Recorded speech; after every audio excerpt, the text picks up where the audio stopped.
And we're going live. My name is Drew Martin, the host of the Overnight Line Shift for Saturday's MLB card. The other guy on your screen is Ian Cameron, an expert MLB handicapper and the best CFL handicapper in the world, in my opinion. You can find him on Twitter at Babano, his work at sportsmemo.com, and all over Sportsbook Review. But Ian, we got a couple games to get into. We'll try to get to 5 of them.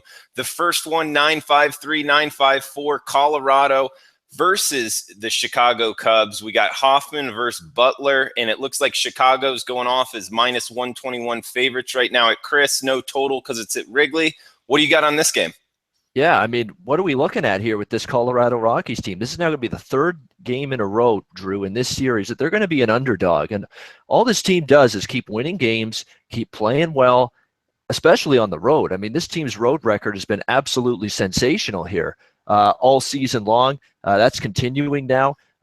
They won last night at Wrigley Field. They're 22-10 on the road this season. I mean, Rockies just continue to get the job done. They have been a monster profit producer for their backers all season. And Jeff Hoffman is now the latest young Rocky pitcher to come up, join this organization, and pitch at a very high level so far through his first 3 starts. The Dodgers, the Phillies, and the Padres. He allowed 3 runs or less in all 3 of those starts. He's allowed a grand total of 5 earned runs over his first 19.1 innings of work. So there's a lot to like about Hoffman. Eddie Butler, not so much in my opinion. I know he had a good outing against Miami last time out, but still he's a guy that's been bounced around. He actually used to be with the Colorado Rockies organization, Eddie Butler. So this could be a situation where some of these Rockies hitters know what is coming from Eddie Butler in this start.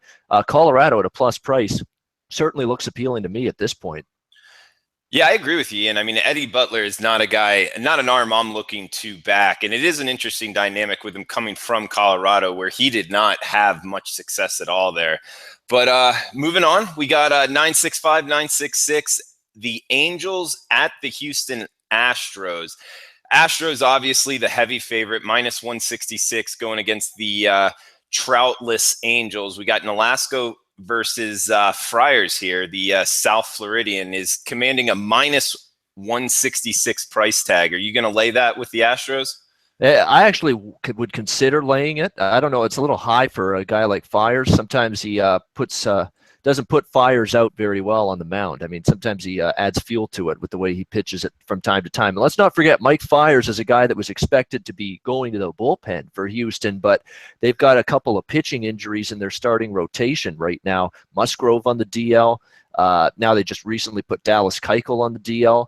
As of late for this Houston team. So as a result, now the initial plan to put Mike Fiers into the bullpen, they've had to backpedal and keep him in the rotation, even though he hasn't necessarily pitched like a guy that's deserving to hold on to his spot in the starting rotation. Mike Fiers was better last couple of outings against Kansas City and Minnesota on the road. That's the positive. So, maybe there's a sign of him turning it around. 4 walks, 12 strikeouts. So, yeah, I leave the door open that maybe he's gotten through some of the struggles he was going through, especially during the month of May, which was not a very kind month to him. But Ricky Nolasco's a bet against guy for me. I said it on the roundtable a couple of weeks ago. Ricky Nolasco is definitely a pitcher looking to fade. He's given up a lot of hard contact. Home run ball has been a problem. That's a bad combination here against this Houston team. I know his most recent 2 starts against Houston with the LA Angels last year and this year, very impressive from Ricky Nolasco, but I don't like his current form. Houston team total over, Houston run line maybe, and maybe the game up and over the total. Maybe that trifecta, something I'd be interested in on Saturday. Okay, interesting. The next game, we got 9-6-9, 970, Detroit versus Boston. We got Verlander versus Chris Sale. I mean, I like Chris Sale, but commanding, almost $2 right now, the opening line at Bet Chris. Verlander, I haven't watched him too closely of late, Ian, but I was kind of on that fade Verlander train. So I want to get there with Sale. I doubt I'll drop $2 on it. How do you feel about it? Verlander's an interesting situation because he's coming off the DL. He had tightness in his right groin. So this is going to be his first start since then. I have no idea what to expect from Verlander. I know going into that last start before he went on the DL, he was a guy that his peripherals were not matching the ERA. He has been gone down in terms of strikeouts per nine. It's gone up in walks per nine, and his swinging strike rate down a bit. So Justin Verlander's peripherals did concern me. Now, he's gotten away with it pretty well. I mean, you look at his last 8 starts, he's given up 4 runs or less in 8 of his last 9 starts. Only one really bad outing, and that was at Houston when he gave up 6 runs in 5.2 innings. Other than that, it's actually been okay from a pure results standpoint for Justin Verlander. I'm still not convinced his stuff matches what some of these starts have been. 4.63 ERA. I think he's pitching not quite that as good as that. On the road, it's really been tough on Verlander, 6.52 ERA. Chris Sale, last start, really got hit hard early in that game against Baltimore, but settled down after that, got through 6 innings, allowing 3 runs on 6 hits. But, Chris Sale has not exactly been lights out his last 3 starts for the Red Sox, 5.40 ERA for Sale in his last 3 outings. The Tigers lineup against lefties, a little bit weaker than they are against righties. So it's a tough one for me to get involved with here, but maybe the name recognition of Sale might indicate that Boston takes money, but remains to be seen. Okay.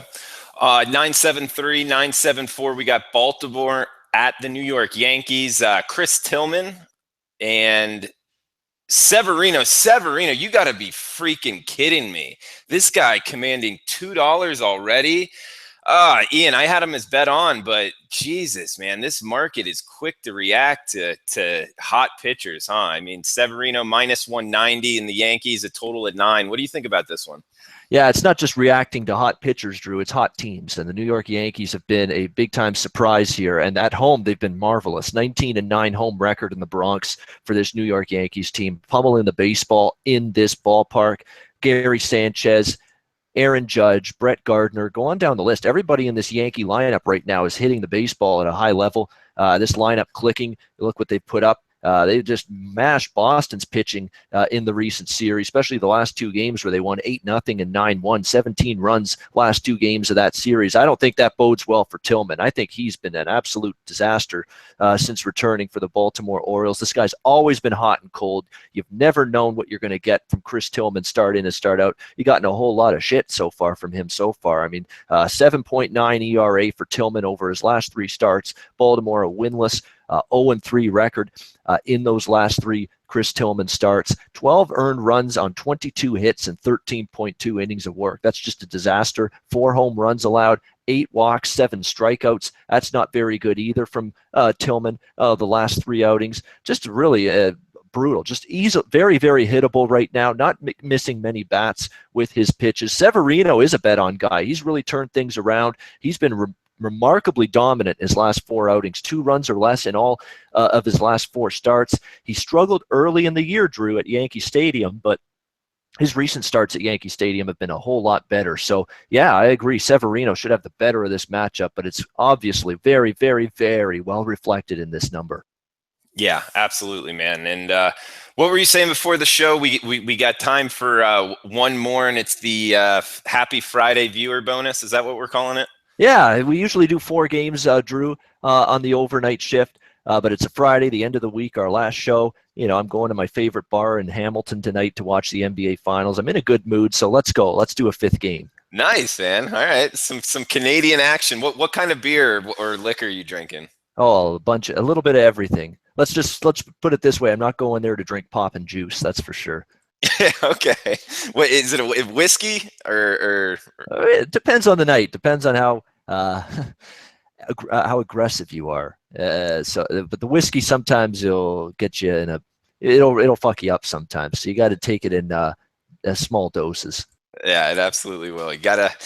Yeah, some things in life are better in moderation. That might be one of them. But 977, 978, Texas, Washington, Martin Perez, Gio Gonzalez, 2 southpaws, total of 9, minus 191. Some heavy juice here, some heavy favorites we're talking about. I'll tell you, my initial lean here is towards the dog. I don't like betting against Washington, but geez, at plus 180, I don't know. That's the way I'm leaning. So how do you feel about this one, Ian?